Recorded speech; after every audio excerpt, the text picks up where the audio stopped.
Vampires have been around for a long time, and the vampire mythology, what's great about it is absolutely one end of the spectrum to the other. You have the frightening monstrous vampires who are only evil, and then they've got the pendulum has swung all the way to the romantic leading man with fangs, and it's such a fun genre, and there's everything in between. And now the one thing that I did do with my books, and this appeals to some readers, and to some readers it doesn't, but my vampires have their own.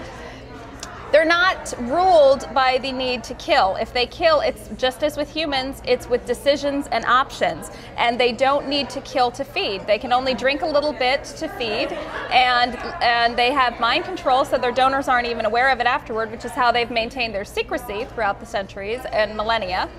And they have the moral flexibility to be good people or bad people, and it all depends on the personality. And that was very important to me as an author, because I didn't want to write characters that were evil for the only reason of I'm character X, I'm this species, that makes me evil and I have no choice in being evil. I like to examine more what leads someone to be evil, and what leads someone to, despite being a supernatural creature and a vampire and obviously much higher on the food chains than humans, to choose to not be a killer, or to be a killer, a moral killer.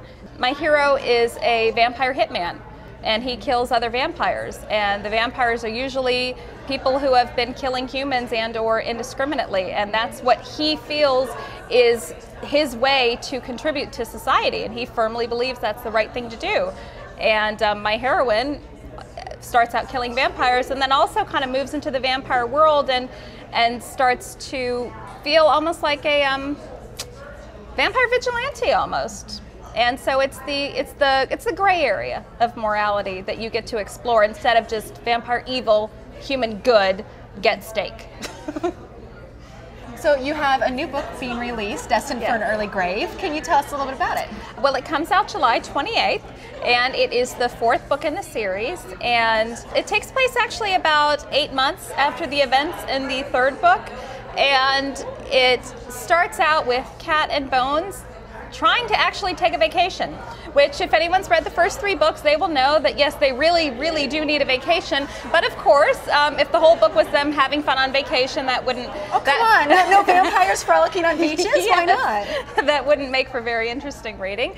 So Kat starts to get plagued by these really strange dreams that she can't seem to remember afterward, and not to spoil her, because I hate spoilers, but it turns out there's something in her past that she's not even aware of, and as a half vampire, she always believed her mind could never be manipulated with vampire power, and it turns out she was wrong. So this sets up for something from her past that she wasn't aware of, and she eventually gets in a situation with another vampire where the only way she might be able to beat him is she might have to jump in the grave to beat the grave. And that's kind of the dilemma of the book, is will she be able to stay half vampire, or will she not? And then there's the question of her relationship with Bones, and with this figure from her past who may or may not be someone important from her past.